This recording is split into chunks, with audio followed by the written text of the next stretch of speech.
গহনাঘাটি পড়ছে, শাড়ি শুড়ি পইরা ওই অবস্থায় পাইছে। এটা মানে দেখে সহ্য করার মতো না, এরকম করে মেরেছে।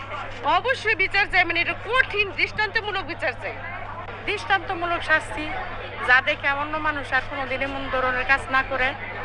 এমন নিজের সন্তান, বউ, শালক সবাইরে একবারে মানে হত্যা করা, এটা কেমন ধরনের হইলে, কেমন নেশা করলে তারপরে হ্যাঁ সুস্থ না, এত সুস্থ মাথায় কাজটা করে নাই। হ্যাঁ, দৃষ্টান্তমূলক শাস্তি চাই। আমরা তো সকালবেলা আসছি, পরে সকালবেলা এসে দেখছি এই রুমে 4 জন আর ওই রুমে মহিলা। মানে কি চাচ্ছেন? আমরা চাই যে এটা সুষ্ঠু বিচার হোক, মানে সুষ্ঠু তদন্ত হোক, সুষ্ঠু বিচার। মানে এরকম ভাবে এরকম নির্মম মার্ডার মানে আমাদের লাইফে কখনো দেখিনি, শুনছি আগে কিন্তু মানে আস্তে চাক্ষুষ মানে যা দেখছি কাছে থেকে এটা বলার মতন না। মানে এরকম ভয়াবহ ঘটনা মানে দেখিনি কোনো সময়। অবশ্যই বিচার চাই, মানে এটা কঠিন দৃষ্টান্তমূলক বিচার চাই।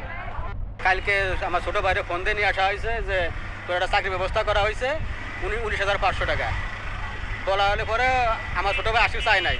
পরে আবার আইসে, আসার পরে রাত্রি মেরে এলাইছে, মারে দেশে ফোন দিছে যে মিসকাতরে যে ওদের ফ্যামিলির সব মেরে লাইছি। মিসকাতে আবার ওর ওয়াইফরে ফোন দিছে যে এরকম শারমিনীর পরিবার সব মেরে লাগিয়েছে, তুমি ওকে জানাই দাও। পরে সকাল 6টার সময় আমাকে জানা হয়েছে।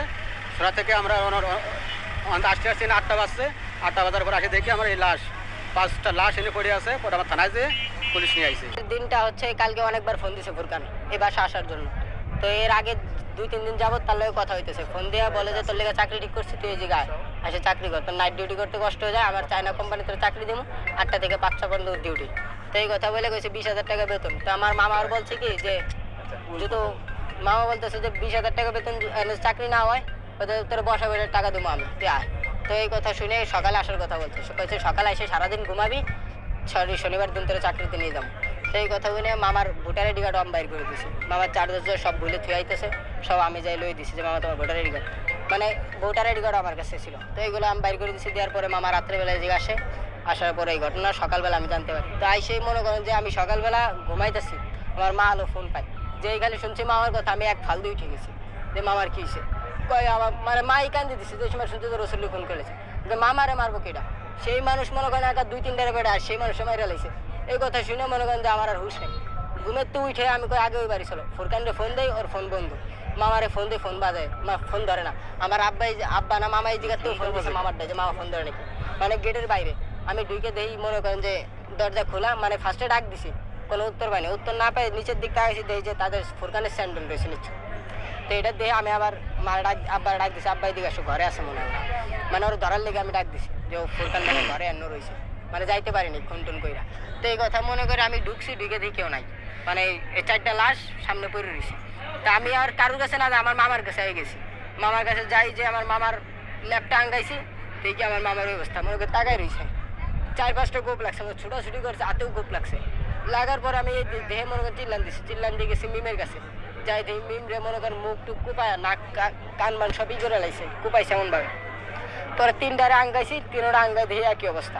তারপরে খুঁজতেছে আন্টিরে, তা আন্টিরে খুঁজছি পাই নাই। আমার আব্বা আবার এই বেলকুনিতে এসে খুঁজে পাই নাই। তা আমার আব্বা আবার তাই কী করছে, এই গ্রিলের সাথে যে পর্দা, এই পর্দা সরাই দিয়ে সাজায় আর কুপাইছে, মানে গহনাঘাটি পড়ছে, শাড়ি শুড়ি পইরা ওই অবস্থায় কুপাইছে। কুপায় মনে করেন ওরকম বাইন্দে গেছে। হাফিজুল। তোমার নাম কি? সাকিব। সাকিব, তোমার ইয়া কি হয়? আমার সম্পর্কে আমার মামা, আর আপন মামা আর আপন খালা, যে 2জন মারা গেছে। আমি ভিতরে ঢুকেছিলাম, 3টা মেয়ে বাচ্চা, একটা বাচ্চা তো খুবই ছোট, আমার বাচ্চার মতো বয়স। এটা মানে দেখে সহ্য করার মতো না, এরকম করে মেরেছে। তারপর একটা ছেলে আর 3টা মেয়ে, যে তাদের মা, 4 জনই খুন হয়েছে।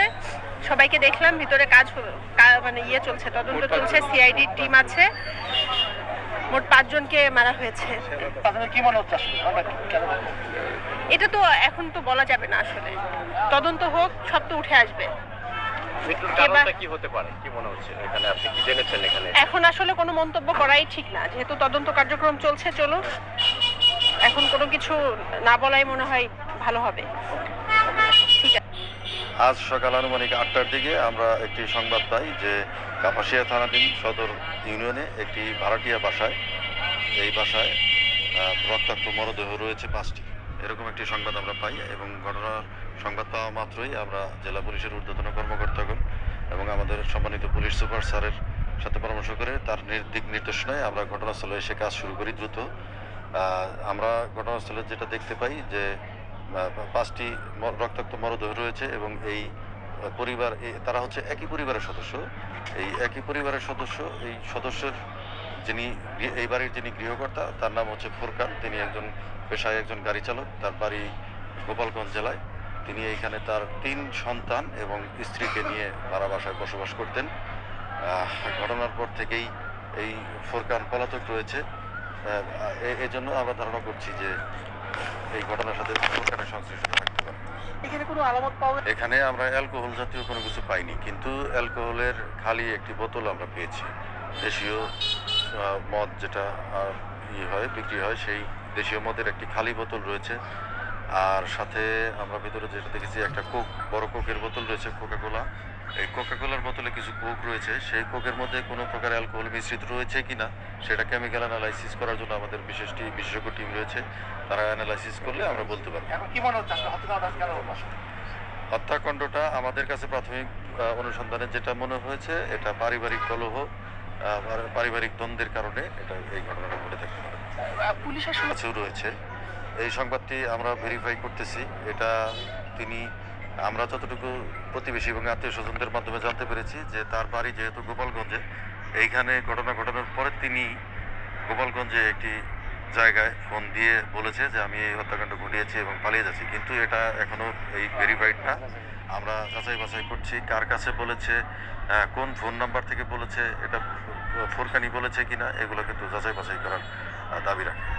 এখন তো ইতিমধ্যেই আমাদের পুলিশ হেডকোয়ার্টার থেকে শুরু করে রেল টিআইজি অফিস থেকে শুরু করে আমাদের এসপি অফিস এবং আমাদের সিআইডি টিম, আমাদের ডিবি টিম, আমরা প্রত্যেকেই মাঠে আছি। জেলা পুলিশের টিম সবাই মাঠে আছি, সবাই কাজ করছি। আমরা আশা করি যে খুব দ্রুততর সময়ের মধ্যে সন্দেহভাজনকে গ্রেপ্তার এবং এই ঘটনার সাথে যদি আরও কেউ জড়িত থাকে সেটাও আমরা জানতে